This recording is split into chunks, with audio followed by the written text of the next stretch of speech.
കേരളത്തിലെ പഞ്ചായത്ത് രാജ് സ്ഥാപനങ്ങളുടെ തെരഞ്ഞെടുപ്പ് കഴിഞ്ഞു. ഇന്നലെയോടുകൂടി എല്ലാ സ്ഥാപനങ്ങളിലും മിക്കവാറും സ്ഥാപനങ്ങളിൽ അധ്യക്ഷന്മാരും ഒക്കെ വന്നു കഴിഞ്ഞു.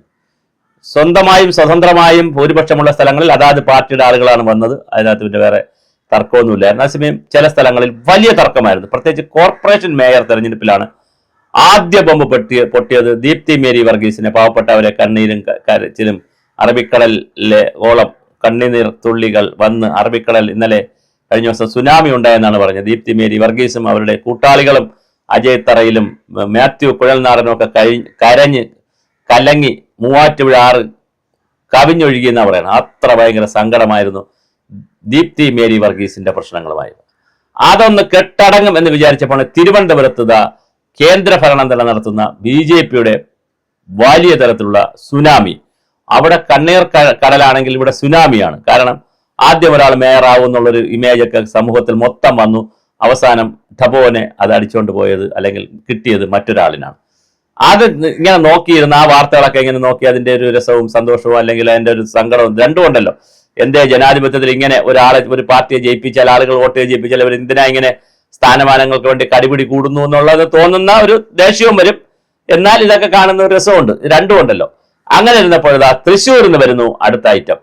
അവിടെ മേയറാക്കാൻ പറ്റുന്ന ഒരു വനിത ഉണ്ടായിരുന്നു. അവരെ മേയറാക്കുന്നതിന് കോടികൾ അവർ പെയ്ഡ് സീറ്റ് പോലെ ചോദിച്ചു.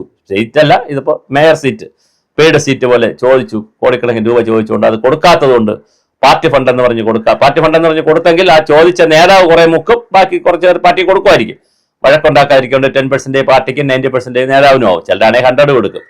എന്തായാലും അത് നടന്നു. ആദ്യം വലിയ വിവാദമായി. അപ്പൊ തിരുവനന്തപുരം, കൊച്ചി, തൃശ്ശൂർ 3 മേയർ സ്ഥാനാർത്ഥികള് വലിയ വിവാദമായി. വലിയ ചക്കളത്തി പോരാട്ടം തന്നെയായി. ഇതിനിടയിൽ കിട്ടുന്ന വേറെ ചില ന്യൂസുകളുണ്ട്. പാലക്കാട് ഒറ്റ കക്ഷി എന്നുള്ള നിലയിൽ BJP 25 സീറ്റേ പിടിച്ചോളൂ എങ്കിലും ഒറ്റ കക്ഷി എന്നുള്ള നിലയിൽ അവർ അധികാരത്തിൽ വന്നു. പിന്നെ മറ്റത്തൂർ പഞ്ചായത്ത് അടക്കമുള്ള പല പഞ്ചായത്തുകളിലും, പാലക്കാടുള്ള പല പഞ്ചായത്തുകളിലും BJP തിരിച്ച് അധികാരത്തിൽ വന്നതായിട്ടുള്ള വാർത്തകൾ വന്നുകൊണ്ടിരിക്കുന്നു. അപ്പോഴും ചില ചോദ്യങ്ങളുണ്ട്. 10-24 പഞ്ചായത്ത് അല്ലെങ്കിൽ 30 പഞ്ചായത്തിനകത്ത് എല്ലാവരും 30 പഞ്ചായത്തിനകത്തേ കിട്ടിയിട്ടുള്ളൂ. ബാക്കി പഞ്ചായത്തുകളുടെ സീറ്റ് അവിടെ അല്ലെങ്കിൽ 16% അവരുടെ വോട്ട് 20% ആകാതെ 14% താഴ്ന്നത് എന്തുകൊണ്ട്? തിരുവനന്തപുരം കോർപ്പറേഷനും കൂടെ കിട്ടിയില്ലായിരുന്നെങ്കിൽ ഒരു വാട്ടർലൂ ആവുമായിരുന്നു. പക്ഷെ തിരുവനന്തപുരം കോർപ്പറേഷൻ കിട്ടിയപ്പോഴും രാജീവ് ചന്ദ്രശേഖറിന്റെ ഒരു തീരുമാനത്തിന് മുഖവിലേക്ക് എടുക്കാത്തുള്ള ഒരു തീരുമാനം വന്നു.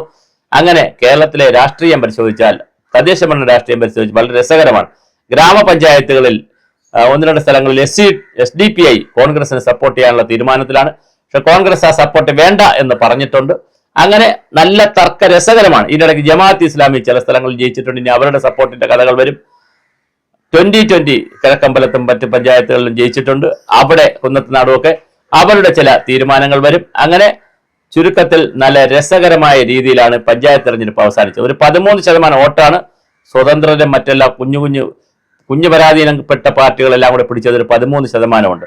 ഒരു 14% BJP പിടിച്ചു. 38%-ഓളം കോൺഗ്രസ് പിടിച്ചു. ഒരു 30-33%-ഓളം ആര് പിടിച്ചു? നമ്മുടെ ഇടതുപക്ഷവും പിടിച്ചു. അപ്പൊ അങ്ങനെയൊക്കെയാണ് ഇതിന്റെ ഒരു 73% പങ്കുവച്ചൊക്കെ പോയത്.